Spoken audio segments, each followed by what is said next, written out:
سورہ النساء کا مختصر خلاصہ مختصر وقت میں آپ کے سامنے بیان کروں گا انشاءاللہ۔ جنگ احد کا واقعہ ہم نے پیچھے کاربار سبق میں پڑھا ہے۔ تو جنگ احد کے بعد مدینہ کی چھوٹی سی مسلمانوں کی بستی، چند نفوس، تھوڑے سے مسلمان، تو وہاں پہ چونکہ بہت بڑا مسلمانوں کا نقصان ہوا کہ 70 مسلمان شہید ہوئے۔ تو 70 مسلمانوں کے شہید ہونے کے ساتھ کئی عورتیں بیوہ ہوئیں، کئی بچے یتیم ہوئے۔ تو اس طرح کے معاشرتی مسائل جو ہیں وہ بہت زیادہ مدینہ کے اندر جو ہے وہ پیدا ہو گئے۔ اور اسی طرح اس کا بہت بڑا نقصان یہ بھی ہوا کہ یہود و نصارہ، منافقین، مشرکین مکہ، ان کے حوصلے بڑے، جرأتیں بڑی مسلمانوں کے خلاف لڑنے کی، جنگ کرنے کی، سازشیں کرنے کی۔ تو اس سارے واقعے کے بعد اللہ رب العالمین نے یتیم بچوں اور بیوہ خواتین کے حقوق کے تحفظ کی آیات جو ہے نازل کی ہیں۔ بہت سی عورتیں یتیم بیوہ ہو گئیں، بہت سے بچے یتیم ہوئے۔ اب ان کے معاملات، ان کے حقوق، اس کا تحفظ اللہ تبارک تعالیٰ نے بیان فرمایا۔ چوتھے پارے میں سورہ نساء کا جتنا حصہ ہے، اس سارے میں جو ہے وہ بیوہ عورتوں سے نکاح کرنے کی ترغیب اور یتیموں کے ساتھ حسن سلوک کرنے کی، ان کے مال کی حفاظت کرنے کی جو ہے وہ اللہ رب العالمین نے دے رہی ہے۔ وَآتُوا النِّسَاءَ صَدُقَاتِهُنَّ نِحْلَةً، اور تم عورتوں کو ان کے مہر دو خوش دلی سے۔ فَإِن طِبْنَ لَكُمْ عَنْ شَيْءٍ مِّنْهُ نَفْسًا، اگر وہ اپنی مرضی سے، اپنی خوشی سے اس میں سے کچھ چھوڑ دے، فَقُلُوهُ، تو اس میں سے کھا لو، ہنیئا مریئا، اس حال میں کہ مزیدار ہے، خوشگوار ہے۔ یعنی عورتوں کو حق مہر پورا دینا ہے، بے شک وہ بیوہ ہو، بے شک وہ یتیم ہو۔ یعنی ان کے حقوق بیان کرتے کرتے یہ آیت اللہ رب العالمین نے نازل فرمائی کہ اگر آزاد اور اچھے گھرانے کی خاتون سے شادی کرو گے، نکاح کرو گے، تو حق مہر تو دینا ہی دینا ہے۔ تو یہ نہیں ہے کہ اگر کوئی یتیم لڑکی مل گئی ہے تو اس کا مہر کھا لو کہ یہ یتیم ہے، اس کے پوچھنے والا کون ہے، یا یہ بیوہ ہے تو اس کے ساتھ نکاح کرو تو یہ فائدہ اٹھاؤ کہ اس کو حق مہر نہ دو، کر کے ان کو حق مہر پورے خوش دلی کے ساتھ دو۔ ہاں اگر وہ اپنی مرضی کے ساتھ اس میں سے کچھ چھوڑ دے تمہارے لیے تو اس میں سے پھر کھا لو۔ یتیم بچوں کی پرورش کرنے اور ان کے مال کی حفاظت کرنے کا اللہ رب العالمین نے حکم دیا۔ وَآتُوا الْيَتَامَىٰ أَمْوَالَهُمْ، اور یتیموں کو ان کے مال دے دو۔ وَلَا تَتَبَدَّلُوا الْخَبِيثَ بِالطَّيِّبِ، اور طیب چیز کے ساتھ خبیث چیز کو بدلے میں نہ دو۔ وَلَا تَأْكُلُوا أَمْوَالَكُمْ إِلَىٰ أَمْوَالِكُمْ، اور اپنے مالوں کے ساتھ ان کے مال ملا کر نہ کھاؤ۔ اس کے بعد وراثت میں یتیم بچوں، والدین، خاوند بیوی کے حصے جو ہے اللہ رب العالمین نے مقرر کیے۔ حصے بیان کرنے کے بعد فرمایا وصیۃ من اللہ واللہ حلیم حلیم، تلک حدود اللہ۔ اللہ رب العالمین نے فرمایا کہ یہ اللہ تعالیٰ کا تقییدی حکم ہے، یعنی جس طرح اللہ تبارک و تعالیٰ نے یہ حصے مقرر کر دیے ہیں، بیان کر دیے ہیں، اسی طرح ان کی ادائیگی جو ہے وہ ضروری ہے۔ اللہ تعالیٰ کا تقییدی حکم ہے۔ اللہ تعالیٰ سب کچھ جاننے والے بڑے بردبار ہیں۔ دل کا حدود اللہ، یہ اللہ تعالیٰ کی حدیں ہیں۔ یعنی اگر اس طرح حقوق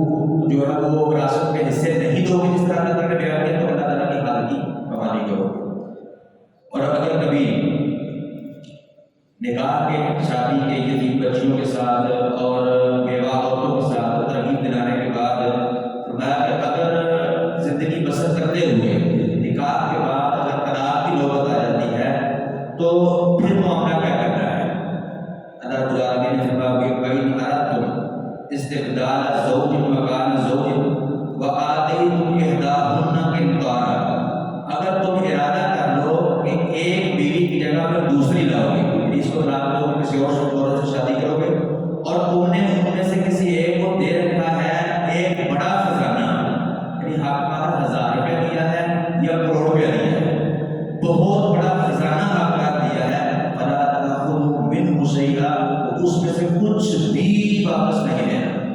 اس میں کچھ بھی تم لے نہیں سکتے. اتأخذونہ بہتانا وإثما مبینا، کیا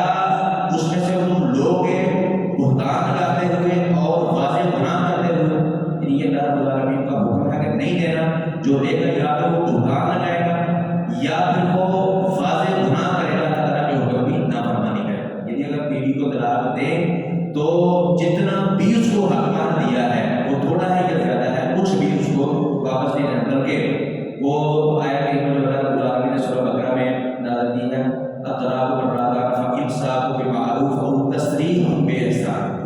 کہ رجی طلاق اس کے بعد شروع ہو جاتی ہے یا نیا نکاح ہو جاتا ہے، وہ دو مرتبہ ہے. اس کے بعد کیا ہے، فامساک بمعروف، یا تو اچھے طریقے سے کرنا، او تسریح باحسان، یا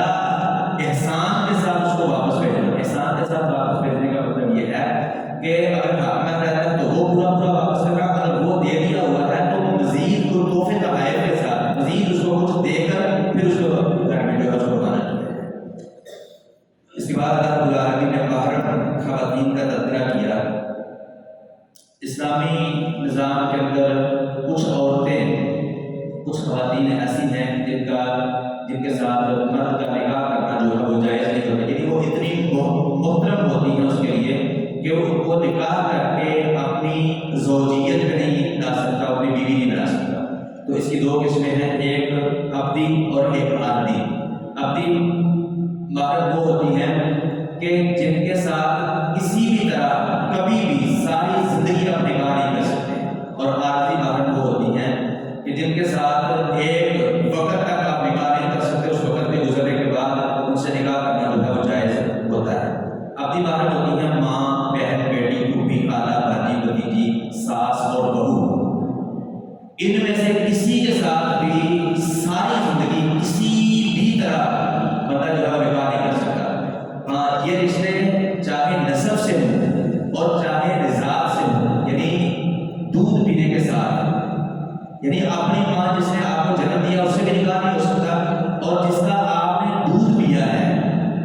اس کے ساتھ بھی نکاح. اسی طرح اپنی بہن کے ساتھ بھی، تو دودھ جس کا پیا ہے اس کی بیٹی جو آپ کی بہن ہے، رضائی بہن، اس کے ساتھ بھی کبھی بھی نکاح نہیں ہو سکتا. یہ جتنے رشتے ہیں سارے نسبی بھی اور رضائی بھی ہمیشہ کے لیے جو ہے وہ حرام. اور ایک ربیبہ، کوئی عورت طلاق یافتہ ہے یا اس کا خامد فوت ہو گیا ہے،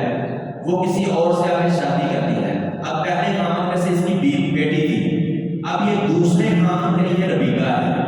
اب یہ جب اس بچی کی والدہ کے ساتھ ہم بستری کر لے گا، جمع کر لے گا، تو اس کے بعد کبھی بھی بے شک اس کو طلاق دے دے، بے شک وہ فوت ہو جائے، اس کی بیٹی کے ساتھ، اس ربیبہ کے ساتھ کبھی بھی نکاح نہیں کر سکتا ہے، شادی نہیں کر سکتا ہے. اور عارضی مہر وہ ہے کہ آپ کی بیوی ہے، اس کی بہن کے ساتھ، اس کی خالہ کے ساتھ، اس کی پھوپھو کے ساتھ، اس کی بھانجی کے ساتھ، اس کی بھتیجی کے ساتھ اس وقت تک آپ نکاح نہیں کر سکتے جب تک وہ عورت آپ کے نکاح میں ہے. اگر وہ فوت ہو جاتی ہے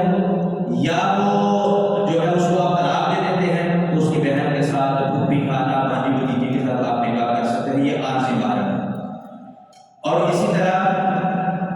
وہ عورت جو کسی اور مسلمان مرد کے نکاح میں ہے وہ بھی آپ کے لیے عارضی حرام ہے. جب وہ اس کو طلاق دے دے یا اس کا خامد فوت ہو جائے تو تب وہ آپ کے لیے، آپ اس کو نکاح کا پیغام دیں، اگر وہ اس کی طرف سے ہاں ہو جائے تو آپ نکاح اس سے کر سکتے ہیں، وہ بھی عارضی مہر ہے. اس کے بعد 5واں پارہ شروع ہوتا ہے اور یہی سورہ نساء ہے. اللہ رب العالمین نے سب سے پہلے اس میں معاشی استحصال کرنے کی ممانعت فرمائی کہ مسلمان آپس میں بھائی بھائی ہیں، ایک دوسرے کے ساتھ معاملت کرنی ہے، ایک دوسرے کا معاشی استحصال نہیں کرنا ہے. یا ایھا الذین آمنوا لا تأکلوا اموالکم بینکم بالباطل، اے لوگوں جو ایمان لائے ہو، نہ کھاؤ اپنے مالوں کو باطل طریقے کے ساتھ آپس میں، الا ان تکون تجارۃ عن تراض منکم، ہاں اگر کوئی تجارت کی شکل ہو آپس میں رضامندی کے ساتھ، تو پھر جو ہے تجارت کی تعریف بھی ہے کہ رضامندی کے ساتھ ہو. دھوکے دہی کے ساتھ رشوت دینا، جوا کھیلنا، دھوکے کے ساتھ مال کسی کا ہتھیار لینا جو ہے یہ جائز نہیں ہے. تو آپس کی رضامندی کے ساتھ تجارت کی صورت، حلال تجارت کی صورت ہو تو پھر جو ہے وہ جائز ہے. وَلَا تَقْتُلُوا أَنفُسَكُمْ، اپنے آپ کو قتل نہ کرو، إِنَّ اللَّهَ كَانَ بِكُمْ رَحِيمًا، اللہ تعالیٰ ہمیشہ سے بڑا رحم کرنے والا ہے. وَمَن يَفْعَلْ ذَلِكَ عُدْوَانًا وَظُلْمًا فَسَوْفَ نُصْلِيهِ نَارًا. اور اگر جو ایسا کرے گا یعنی کسی کا حق کسی مسلمان کا مال باطل طریقے کے ساتھ کھانے کی کوشش کرے گا یا اپنے آپ کو قتل کرے گا تو پھر اللہ رب العالمین فرماتے ہیں کہ ہم عنقریب اس کو جہنم کے گڑھے میں آگ کے گڑھے میں ڈالیں گے. اس طرح اللہ رب العالمین نے دوسرے کے مقام مرتبے کو تسلیم کرنے کا حکم دیا کہ اللہ تعالیٰ نے جس کو جو دے دیا ہے. مراتب ہے نا، انبیاء میں بھی مراتب ہے. ویسے تو سارے انبیاء ہمارے لیے محترم ہیں، لیکن کئی انبیاء میں سے اللہ رب العالمین نے جو ہے وہ بعض پر فضیلت دی ہے، اور سب سے زیادہ فضیلت والے محمد رسول اللہ صلی اللہ علیہ وسلم. اسی طرح یہ اللہ تعالیٰ کا دن ہے تو دنوں میں بھی اللہ تعالیٰ نے جو ہے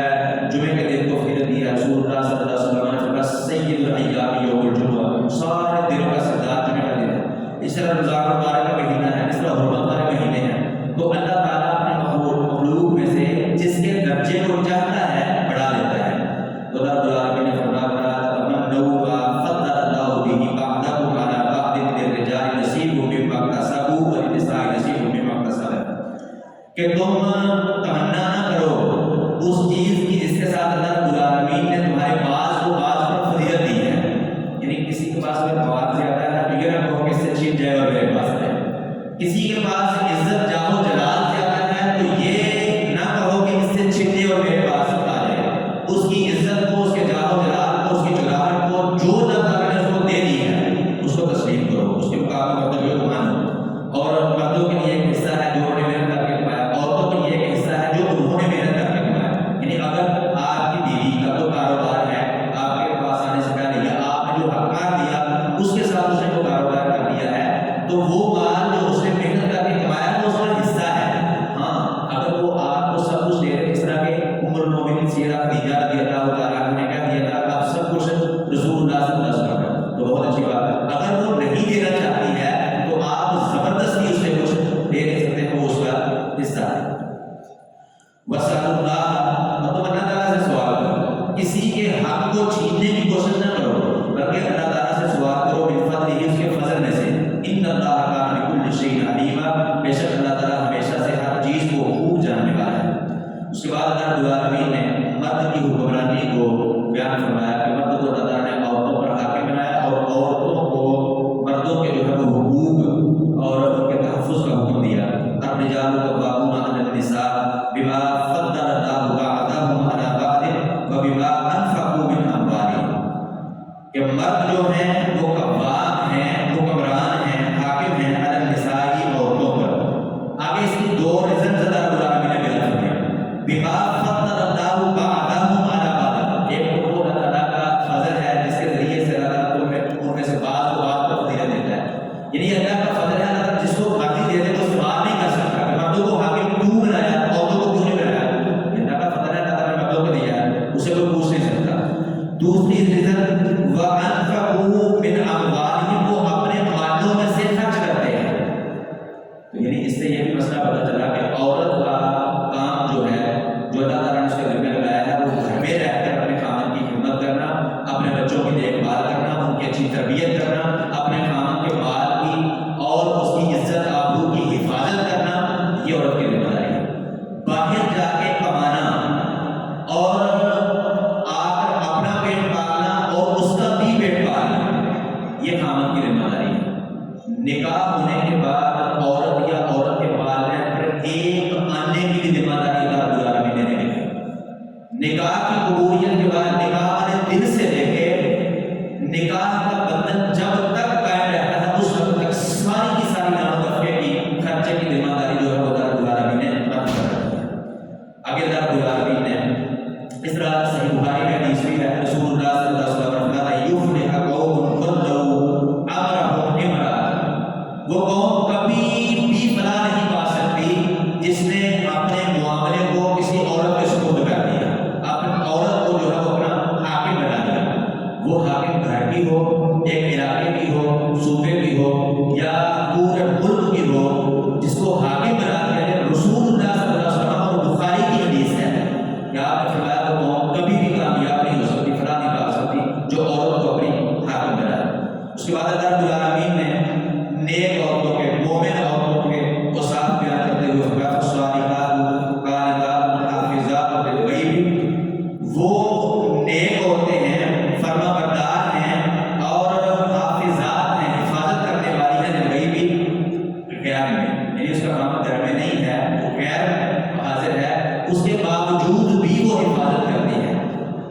بما حفظ اللہ، اس وجہ سے کہ اللہ تعالیٰ نے ان کو محفوظ رکھا ہے۔ رسول اللہ صلی اللہ علیہ وسلم کی حدیث مسند احمد میں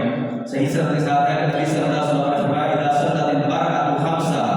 وصامت شهرها وحفظت فرجها، جب عورت 5 نمازوں کی پابندی کرتی ہے، وصامت شهرها اور رمضان کے مہینے کے روزے رکھتی ہے، وحفظت فرجها اپنی شرمگاہ کی حفاظت کرتی ہے، واطاعت زوجها اور اپنے خامن کی اطاعت کرتی ہے، قیل لها ادخلی الجنة من ای ابواب الجنة شئت، اس کو کہا جائے گا، وہ قیامت کے دن اپنے رب کے پاس آئے گی تو اس کو کہا جائے گا جنت کے سارے دروازوں میں سے جس میں سے چاہتی ہے داخل ہو جائے۔ تو یہ خامن کے حقوق جو ہیں وہ اللہ رب العالمین نے قرآن مجید میں بھی بیان فرمائے، رسول اللہ صلی اللہ علیہ وسلم کی حدیث میں بھی، بلکہ نبی صلی اللہ علیہ وسلم کی ایک حدیث میں ہے کہ آپ نے فرمایا وہ عورت جو اپنے خامن کا حق ادا نہیں کرتی وہ اللہ تعالیٰ کا بھی حق ادا نہیں کر سکتی۔ اور اسی طرح صحیح حدیث میں ہے، رسول اللہ صلی اللہ علیہ وسلم نے فرمایا کہ اگر میں تمہیں اللہ تعالیٰ کے علاوہ کسی اور کو سجدہ کرنے کا حکم دیتا تو عورت کو حکم دیتا تو اپنے خامن کو سجدہ کرے۔ تو یہ بہت سارے حکم ہیں۔ اسی طرح ایک حدیث میں ہے، صحیح ترغیب رحیم میں حدیث ہے کہ نبی صلی اللہ علیہ وسلم نے کہا ایک صحابی اپنی بیٹی کو لے کے آئے اور کہا کہتا ہے کہ رسول صلی اللہ علیہ وسلم نے میری بات نہیں مانی، شادی کرنے سے انکار کر دیا ہے، میں سے کہتا ہوں نکاح کرو، یہ انکار کر دیا۔ رسول اللہ صلی اللہ علیہ وسلم نے اس کو کہا اپنے باپ کی بات مانو، اس کی فرمانبرداری کرو۔ اس نے کہا اللہ کی قسم، اس رب کی قسم جس نے آپ کو حق دے کر بھیجا ہے، اس وقت تک نکاح نہیں کروں گا جب تک آپ مجھے بتاتے نہیں میرے خامن کے مجھ پر حقوق کیا ہوں گے۔ تو رسول اللہ صلی اللہ علیہ وسلم نے فرمایا کہ خامن کے حق بہت بڑے ہیں، اگر تو اپنے خامن کے زخم سے نکلنے والی پیپ کو یا اس کے لتنے سے نکلنے والے خون کو نگل جائے پھر بھی اس کا حق نہیں ادا کر سکتے۔ اس نے کہا اس ذات کی قسم سے آپ کو حق دے کر بھیجا ہے تب تو میں کبھی بھی جو ہے وہ نکاح نہیں کروں گی۔ یعنی اتنے حق۔ اب یہ دیکھیں کہ وہ معاشرہ جہاں پہ عورتوں کی اس لیول میں تربیت ہو رہی ہو کہ باپ لے کے رسول اللہ صلی اللہ علیہ وسلم اب نبی صلی اللہ علیہ وسلم اس کو خامن کے حقوق سکھا رہے ہیں، اور اتنی سخت حدیث آپ نے سنائی کہ اگر تو اس کے زخم سے نکلنے والی پیپ کو نکل جائے، لتنے سے نکلنے والے خون کو نکل جائے، تب بھی اس کا حق ہے۔ اب اس معاشرے کی جو عورت اس تربیت، اس لیول کی تربیت لے کے جو عورت اپنے خامن کے گھر جائے گی وہ اس کی نافرمانی نہیں کر سکتی۔ تو نافرمانی نہیں کرے گی تو پھر بڑے بڑے یعنی گھر سے خراب ہوتے ہیں، طلاق والے معاملات وہ نہیں ہوں گے۔ تو ہم اپنی بچیوں کی، میرے اور آپ کے معاشرے میں حقیقت بات ہے کہ اس لیول کی تربیت نہیں کرتے جو رسول اللہ صلی اللہ علیہ وسلم نے رب العالمین نے کرنے کا حکم دیا ہے۔ اس وجہ سے طلاق میرے اور آپ کے معاشرے میں سب سے بڑا مسئلہ ہے۔ آئے دن جو ہے کوئی معاملہ جو ہے چھوٹے چھوٹے معاملات، کپڑے صحیح ٹائم پہ نہیں کیے طلاق دے دی، کھانا میں نمک کم تھا لڑائی ہوئی طلاق دے دی، بیوی کی طبیعت خراب ہے وہ کہتے ہیں کہ ڈاکٹر کے پاس جانا کہ سو جاؤں گا، اس معاملے میں یہ سارے وہ معاملات جو میرے پاس آتے ہیں بنا کے باتیں کیا ہوتا ہے، یہ چھوٹے چھوٹے معاملات ہیں، تیرے پہ روٹی ٹائم پہ نہیں روٹی لڑائی ہوئی طلاق دے دی۔ تو یہ چھوٹے چھوٹے معاملات جو ہے وہ جب عورت کی تربیت اور مرد کو بھی کتاب و سنت کے مطابق اس کے حقوق ادا کرنے کی تعلیم دی جائے، وہ حاصل کرے، قرآن مجید کا ترجمہ پڑھے، ایک دوسرے کے حقوق جو اللہ رب العالمین نے رسول اللہ صلی اللہ علیہ وسلم میں بیان فرمائے ہیں وہ ان کی تعلیم حاصل کریں، تو یہ واقعے جو ہے وہ کبھی نہیں آئیں گے، اس کا جال کبھی بھی نہیں ٹوٹیں گے۔ اس کے بعد گھریلو بگاڑ کو درست کرنے کے طریقے اللہ رب العالمین نے بیان فرمائے کہ اگر اس طرح کی نوبت کوئی آ جاتی ہے،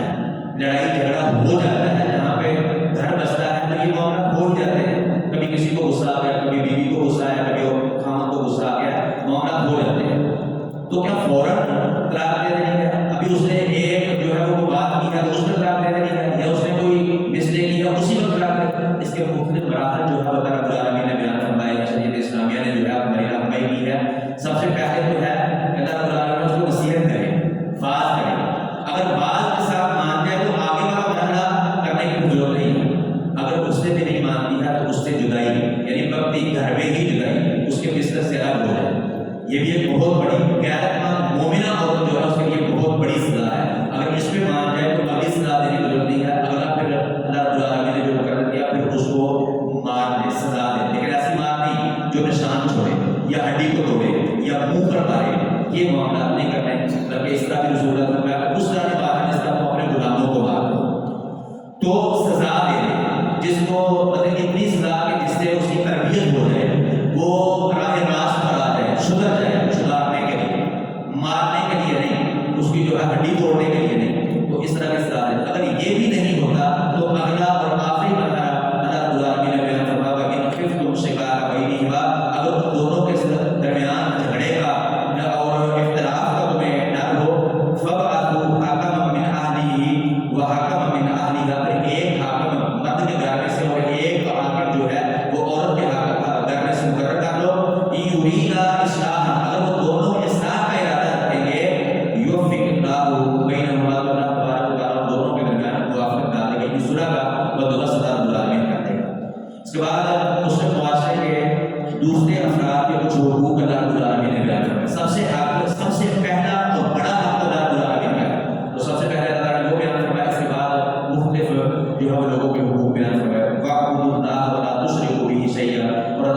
ساتھ احسان کرو، نیکی کرو، وَبِذِي الْقُرْبَىٰ اور قریبی رشتہ داروں کے ساتھ، وَالْيَتَامَىٰ یتیموں کے ساتھ، وَالْمَسَاکِینِ اور مسکینوں کے ساتھ، وَالْجَارِ ذِی الْقُرْبَىٰ اور جو قریبی رشتہ دار، جو قریبی ہمسایہ ہو، رشتہ دار ہو، اس کے ساتھ، وَالْجَارِ الْجُنُبِ اور جو اجنبی ہمسایہ ہو، رشتہ دار نہیں ہے لیکن ہمسایہ ہے،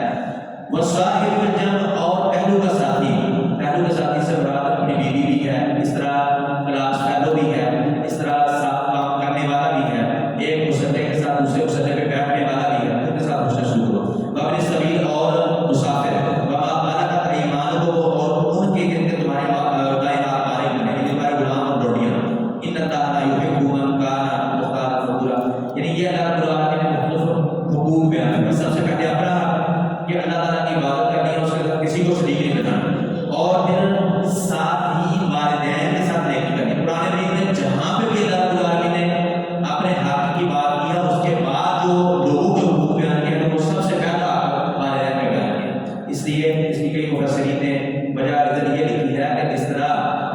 بندے کا خالق اللہ رب العالمین یکتا ہے، اسی طرح پیدا کرنے میں کردار اور تربیت کرنے میں کردار جو ہے وہ والدین اس میں یکتا ہے، اس لیے اللہ رب العالمین نے اپنی توحید کے بعد ان کے ساتھ احسان کرنے کا جو ہے وہ حکم دیا ہے۔ اس طرح قرآن مجید کے ایک اور مقام میں اللہ رب العالمین نے فرمایا وَقَضَىٰ رَبُّكَ أَلَّا تَعْبُدُوا إِلَّا إِيَّاهُ وَبِالْوَالِدَيْنِ إِحْسَانًا، کہ تمہارے رب کا یہ فیصلہ ہے۔ اب جو بندہ اللہ کے ساتھ شرک کرتا ہے، اللہ کی عبادت کے ساتھ کسی اور کی عبادت کی بیزش کرتا ہے، یا وہ اپنے والدین کے ساتھ احسان نہیں کرتا، وَقَضَىٰ رَبُّكَ یہ تیرے رب کا فیصلہ ہے، وہ اپنے رب کا فیصلہ نہیں مانتا۔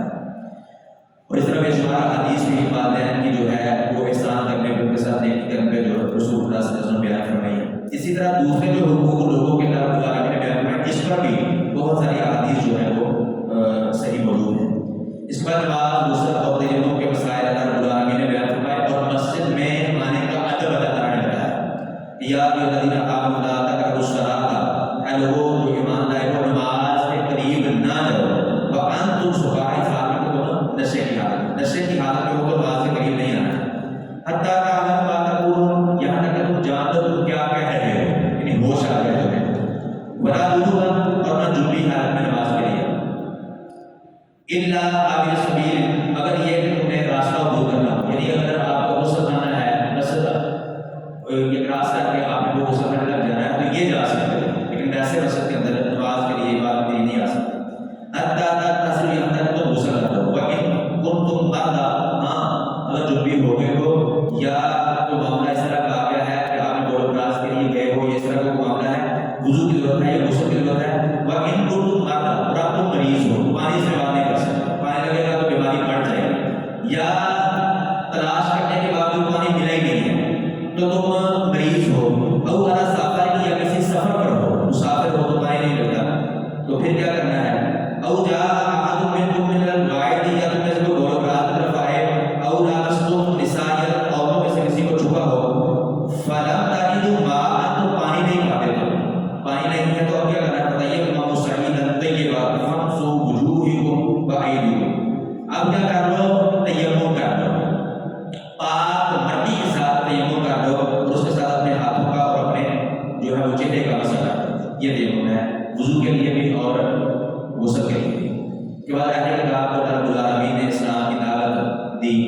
اور اس سے ہمیں بھی، یعنی کہ ہم دعوت دیتے ہیں آپس میں ایک دوسرے کو، مسلمانوں کو، جو ہمارے معاشرے میں، ہمارے ملک میں، ہمارے شہر میں، دیہات میں، جہاں کہیں بھی جہاں ہمارے معاشرے میں ہم رہتے ہیں، وہاں پہ جو غیر مسلم ہیں ان کو بھی اسلام کی دعوت دینا، یہ اللہ رب العالمین کے اللہ تعالیٰ کے رسول صلی اللہ علیہ وسلم سنت ہے۔ اس کے بعد عہدے اور منصب کی تقسیم عدل و انصاف کے ساتھ کرنی چاہیے، کوئی بھی آپ کے پاس کوئی معاملہ ہے تو آپ اپنے نیچوں والوں کے ساتھ انصاف کے ساتھ معاملہ کریں، ان اللہ یأمرکم، بے شک اللہ تعالیٰ تمہیں حکم دیتا ہے، تؤدوا الامانات الی اہلہا، کہ امانتوں کو ان کے اہل تک جو ہے پہنچا دو، وَإِذَا حَكَمْتُم بَيْنَ النَّاسِ، جب لوگوں کے درمیان فیصلہ کرو، أَن تَحْكُمُوا بِالْعَدْلِ، تو عدل کے ساتھ فیصلہ کرو۔ اس کے بعد اللہ رب العالمین نے اللہ تعالیٰ اور اس کے رسول اور حکمرانوں کی اطاعت کا حکم دیا، یا ایھا الذین آمنوا اطیعوا اللہ وَاطیعوا الرسول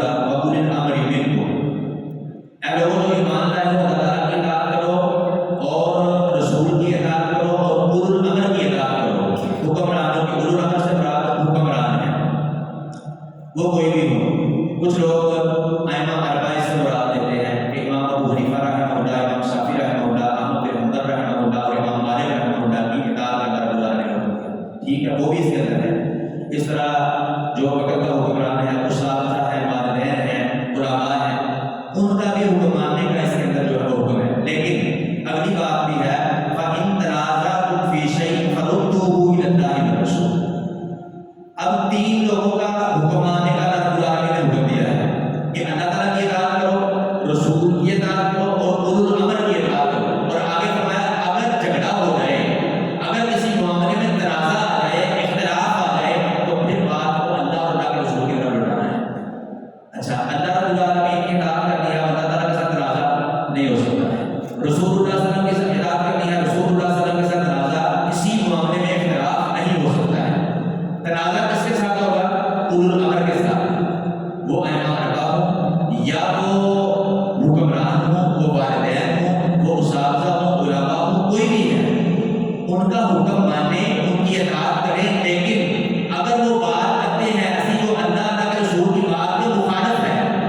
اور ان کے ساتھ اس میں تنازع ہو جاتا ہے، مسئلے میں اختلاف ہو گیا، اب کیا کرنا ہے؟ فَرُدُّوهُ إِلَى اللَّهِ وَالرَّسُولِ، پھر اللہ کے رسول قرآن کی طرف، رسول اللہ صلی اللہ علیہ وسلم کی حدیث کی طرف آنا ہے، پھر ان کی اطاعت نہیں کرنی ہے۔ اس طرح سے بخاری حدیث ہے، رسول اللہ صلی اللہ علیہ وسلم لا طاعۃ لمخلوق فی معصیۃ الخالق، خالق کی نافرمانی کے اندر مخلوق کی اطاعت ہے ہی نہیں۔ والدین کا حکم ماننا ہے بہت ضروری ہے، لیکن اگر والدین جیسے کوئی کہتا ہے جماعت کا نماز پڑھنے کے لیے نہیں جانا، نماز چھوڑ دی آپ نے، اگر نماز نہیں پڑھ رہے تو ان کا حکم نہیں ماننا، بلکہ اللہ تعالیٰ کا حکم ماننا ہے اور اذان کی آواز سن کر لبیک کہتے ہوئے مسجد میں آ کر جماعت کے ساتھ نماز پڑھنی ہے۔ اس کے بعد مسلمان ہونے کی شرط اللہ رب العالمین نے بیان فرمائی، وہ کیا ہے؟ فَلَا وَرَبِّكَ لَا يُؤْمِنُونَ حَتَّىٰ يُحَكِّمُوكَ فِيمَا شَجَرَ بَيْنَهُمْ، کہ کوئی بھی معاملہ ہے، کوئی بھی جھگڑا ہے، کوئی بھی تنازع ہے، اس وقت تک بندہ صحیح معنوں میں اللہ تعالیٰ کا مطلوب اور مقصود مومن بندہ نہیں کر سکتا جب تک آپ نے جھگڑے فیصلے میں رسول اللہ صلی اللہ علیہ وسلم کو فیصل نہیں مانا۔ رسول اللہ صلی اللہ علیہ وسلم کو فیصل مانے گا تو اللہ رب العالمین کے ہاں صحیح معنوں میں وہ اللہ تعالیٰ کا مطلوب اور مقصود مومن بنتا ہے۔ اس کے بعد اللہ رب العالمین نے ہدایت یافتہ لوگوں کے بارے میں جو ہے کو صاف بیان فرمایا، وَمَن يُطِعِ اللَّهَ وَرَسُولَهُ فَأُولَٰئِكَ مَعَ الَّذِينَ أَنْعَمَ اللَّهُ عَلَيْهِم مِّنَ النَّبِيِّينَ وَالصِّدِّيقِينَ وَالشُّهَدَاءِ وَالصَّالِحِينَ وَحَسُنَ أُولَٰئِكَ رَفِيقًا، کہ جو بندہ اللہ تعالیٰ کی اطاعت کرے اور رسول کی اطاعت کرے، فَأُولَٰئِكَ مَعَ الَّذِينَ، یہی لوگ ہیں، مع الَّذِينَ ان لوگوں کے ساتھ کہ أَنْعَمَ اللَّهُ عَلَيْهِم جن پر اللہ تعالیٰ نے انعام کیا، مِنَ النَّبِيِّينَ نبیوں میں سے، صدیقین صدیقوں میں سے، وَالشُّهَدَاء شہداء میں سے، وَالصَّالِحِينَ اور نیک لوگوں میں سے۔ یعنی انعام یافتہ لوگ کون ہیں؟ اللہ تعالیٰ کے رسول کی اطاعت کرنے والا انعام یافتہ لوگوں کے ساتھ، انعام یافتہ لوگ ہیں، انبیاء ہیں، شہداء ہیں، صدیقین ہیں۔ اس کے بعد اللہ تعالیٰ نے منافقین کے ساتھ سخت رویہ رکھنے کا حکم جو ہے وہ دیا۔ اس کے بعد قتل خطا کی دیت اللہ تعالیٰ نے بیان فرمائی، ہجرت کرنے کا حکم جو ہے وہ دیا۔ ہجرت کی تعریف یہ ہے کہ وہ علاقہ چھوڑ کر جہاں پہ آپ کو اللہ تعالیٰ کے احکامات پر عمل کرنے سے روکا جاتا ہے، آپ پر سختی کی جاتی ہے، کفار کی حکومت ہے اور ان کا غلبہ ہے، تو اس علاقے کو چھوڑ کر آپ امن والے علاقے میں چلے جائیں جہاں پہ اللہ تعالیٰ کے احکامات پر عمل کریں تو آپ کو کوئی مشکل پیش نہ آئے۔ تو یہ ہے اللہ کے رسول کے لیے ایک ہجرت، آپ جگہ کو چھوڑ کر کمانے کے لیے یورپ چلے جاتے ہیں، کہیں کسی ملک چلے جاتے ہیں، اس ہجرت کا ثواب نہیں ہے، وہ اللہ کے رسول کے لیے، اللہ کے رسول کے لیے وہ ہے جو دین کے احکامات پر عمل کرنے کی وجہ سے آپ کو یہاں پر سختی ہو گیا نہیں کیا جاتا، نہیں کر سکتے آپ، تو اس کو چھوڑ کر آپ کسی ایسے علاقے میں جاتے ہیں، امن والے علاقے میں جہاں پہ آپ اللہ تعالیٰ کا حکم بجا لائیں، رسول اللہ صلی اللہ علیہ وسلم کی تعلیمات پر عمل کریں تو آپ پر سختی نہ ہو، اس کا حکم دیا۔ اس کے بعد اللہ تعالیٰ نے شروع میں کیا ہے عورتوں کے اور مردوں کے معاملات میں میاں بیوی کے لڑائی جھگڑے میں صلح کا کیا ہے، حتی الامکان جو ہے صلح کرنے کی کوشش کرنی چاہیے۔ اس کے بعد اللہ تعالیٰ نے سچی گواہی دینے کا حکم دیا کہ ہر حالت میں گواہی سچی ہی دینی ہے، بے شک وہ اپنوں کے خلاف ہو، جھوٹی گواہی نہیں دینی ہے۔ منافقوں کی علامتیں اللہ تعالیٰ نے بیان فرمائی اور ان کا ٹھکانہ کہ ان المنافقین فی الدرک الاسفل من النار، وہ جہنم کے سب سے نچلے درجے میں ہوں گے۔ اس کے بعد اللہ تعالیٰ نے عذاب الہی سے بچنے کے دو اصول بتائے کہ دو ہی اصول ہیں، ما یفعل اللہ بعذابکم ان شکرتم وآمنتم، اللہ تعالیٰ کیا کرے گا تمہیں عذاب دے کر اگر تم ایمان لے آؤ اور شکر ادا کرو، یعنی ایمان اور شکر کے ساتھ زندگی بسر کریں گے تو اللہ تعالیٰ کے عذاب سے چھٹکارا ملے گا۔ اللہ رب العالمین سے دعا ہے کہ کتاب و سنت کو صحیح معنوں میں سمجھیں، عمل کر کے دوسروں تک پہنچانے کی توفیق عطا فرمائے۔ وما توفیق